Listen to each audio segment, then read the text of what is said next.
श्रीमद् भागवत महापुराण प्रथम स्कंध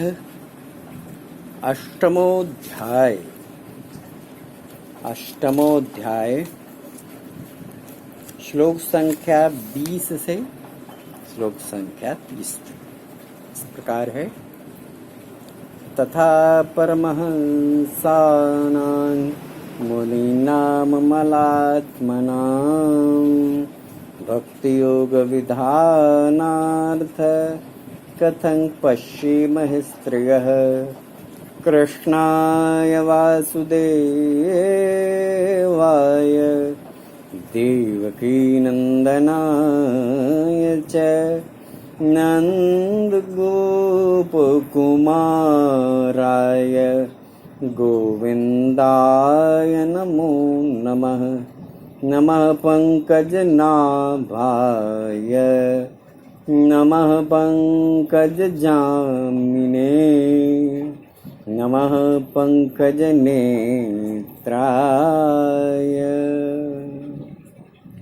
नमस्ते पंकजांघ्रये।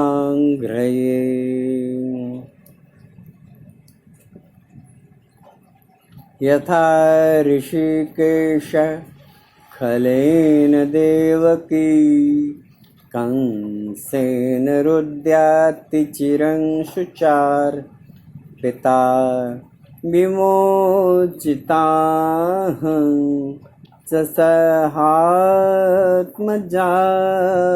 विभो त्वयैव नाथेन मुहुर्विपद्वणात् विशान्महाग्नेः पुरुषाददर्शन दशत्सभाया वनवासकृक्षतः मृदे मृदेने कमहारथाश्रितो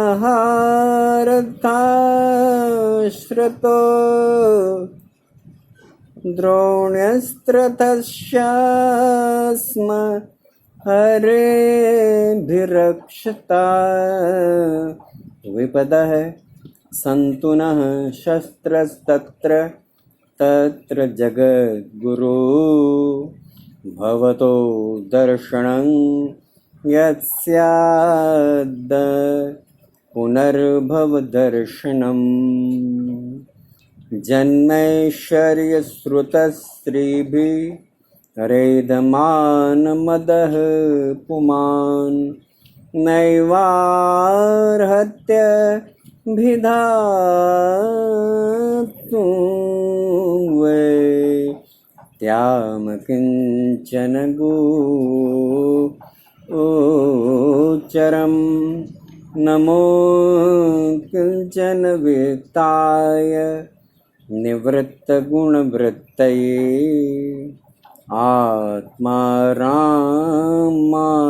शान्ताय कैवल्यपतये नमः। मन्ये त्वां कालमीशान मनादिनिधनं विभुं समं चरन्तं सर्वत्र भूतानां यन्मिथः कलीन वेद कश्चिदगवंशिकीर्षितेतं तवेह मानस्य नृणां वनं न यस्य कश्चिद्य इतोऽस्ति कर्हिचिद् द्वेषस्य यस्मिन् विषया विषमाङ्मतिगृणाम् जन्म कर्म च विश्वात्मन् यस्यात् कर्तुरात्मनः तिर्यङ्गनिषूयादहसु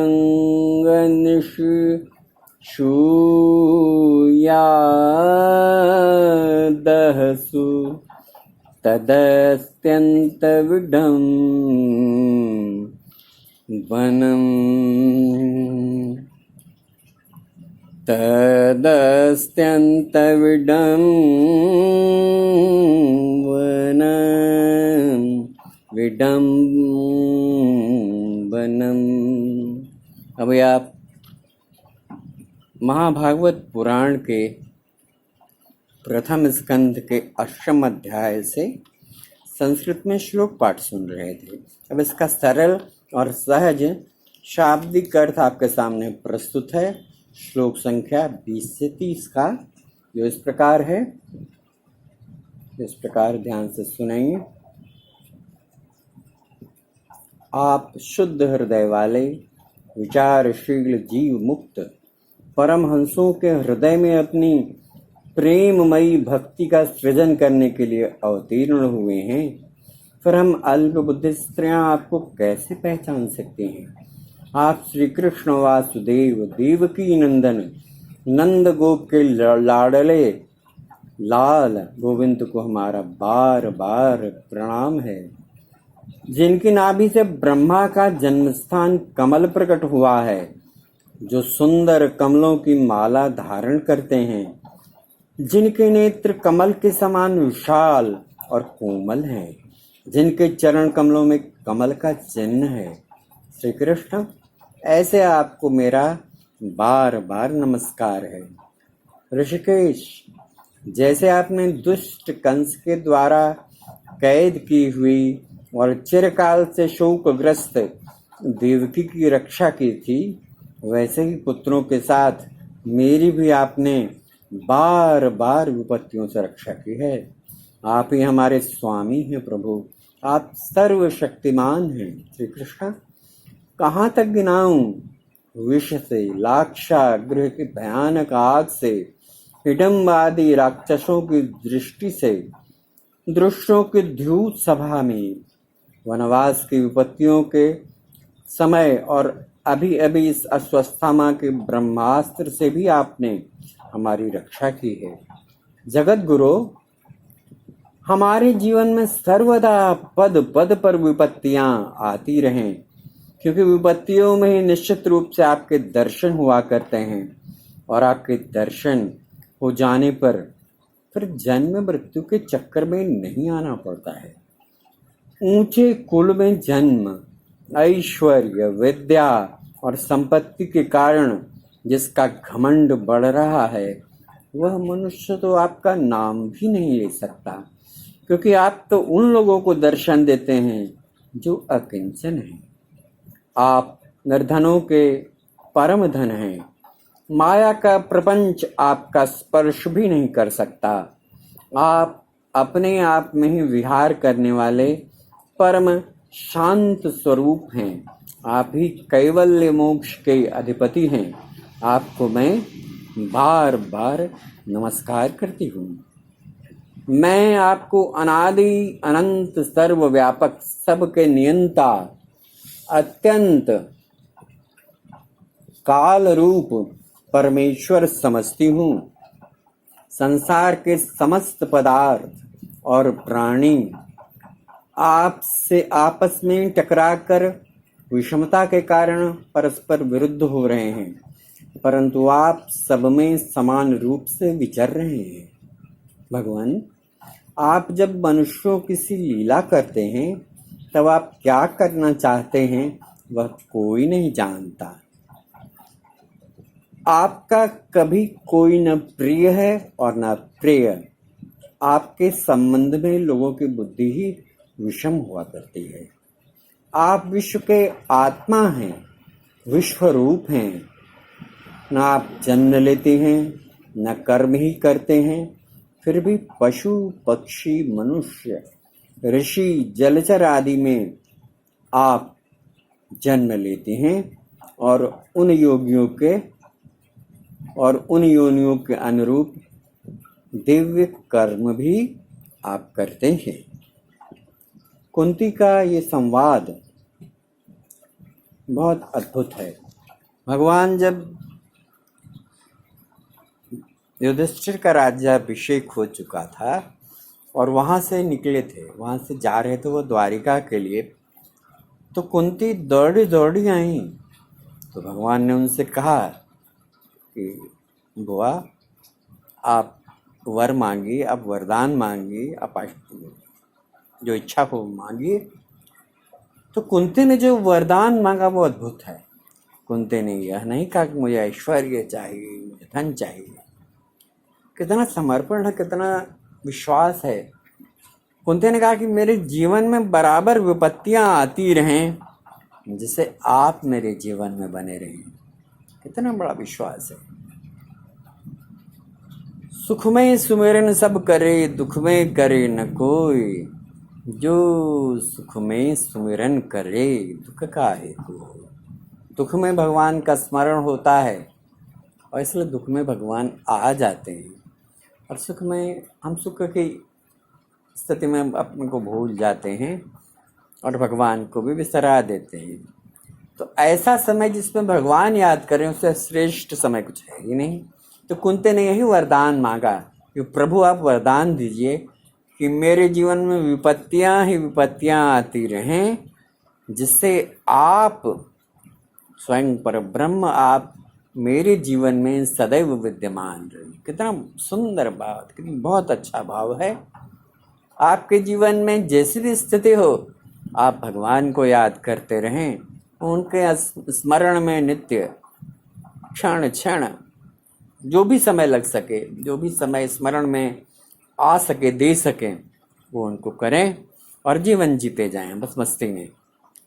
क्योंकि भगवान ने गीता में कहा है, योगक्षेम वाप्यम, मैं तुम्हारा सर्वत्र ले लूँ। तो इतनी निश्चितता है। तो ऐसे भगवान को याद न करें तो किसको करें? वो तो सब कुछ सबके आधार हैं, वही सब कुछ देने वाले हैं। इसलिए उनकी शरण में जाएं और निश्चिंत हो जाएं। जीवन तो उनके वश में है, अपने हाथ में बस चलना है। अर्जुन की तरह रास छोड़ दें और निश्चिंत हो के जीवन का सफर तय करें। तो अभी आप भागवत महापुराण से श्लोक संख्या 20 से श्लोक संख्या 30 तक का बहुत सुंदर प्रसंग सुन रहे थे। और ये भागवत महापुराण अद्भुत ग्रंथ है। इस सब तरह के तापों से मुक्ति देता है। दैहिक, दैविक, भौतिक जितने भी ताप हैं उनसे मुक्ति देने वाला एक जो ग्रंथ है वो महाभागवत पुराण है। इसका नित्य श्रवण करिए। मेरे द्वारा प्रस्तुत ये जो 10 श्लोक का पाठ है वो आपको बहुत कम समय में भागवत के सुंदर गुणों की वर्षा आपके ऊपर कर देता है। क्योंकि कहा जाता है कि भागवत का एक श्लोक भी जहाँ पाठ होता है वहाँ भगवान स्वयं निवास करते हैं। इसलिए निश्चित रूप से मेरे द्वारा प्रस्तुत ये सूक्ष्म भागवत पाठ यानी 10 श्लोकों का भागवत पाठ यदि आप सुनेंगे, इतना भी सुनेंगे, तो आपके जीवन में आनंद का प्रादुर्भाव हो जाएगा। और सबसे बड़ी बात होगी, भगवत कृपा का प्राकट्य होगा आपके जीवन में। उसे निश्चित रूप से सुना करिए। यदि आपने मेरा चैनल यानी कविंद्र मिश्रा का चैनल सब्सक्राइब नहीं किया है तो कृपा करके इसे सब्सक्राइब कर दीजिए। यदि आपने मेरा चैनल यानी कविंद्र मिश्रा का चैनल लाइक और शेयर किसी कारणवश नहीं कर पाए हैं अभी तक, तो उसे तुरंत कर दीजिए। क्योंकि जिनके श्रवण में उतरेगा, जिनके श्रवण में जाएगा, उनके जीवन में भी मंगल करेगा। सुंदर सुंदर प्रभु कृपा की वृष्टि होगी। और बेल आइकन तो दबाना मत भूलिएगा। एक सुंदर सा काम करते हैं, यानी भगवत नाम संकीर्तन करते हैं। छोटा सा भगवत नाम संकीर्तन आप मेरे साथ दोहराइएगा और आनंद की सरिता में डुबकियाँ लेते जाइएगा। आइए सुनते हैं और मेरे साथ चलिए। ओम नमो भगवते वासुदेवाय। ओम नमो भगवते वासुदेवाय। ओम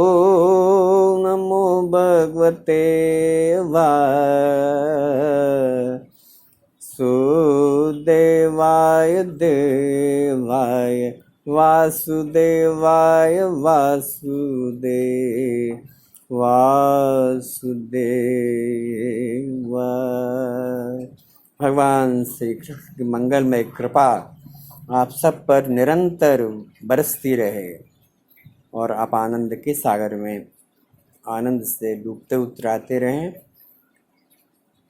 मेरे साथ बोलिए एक बार, जय श्री कृष्ण, जय श्री कृष्ण, जय श्री कृष्ण।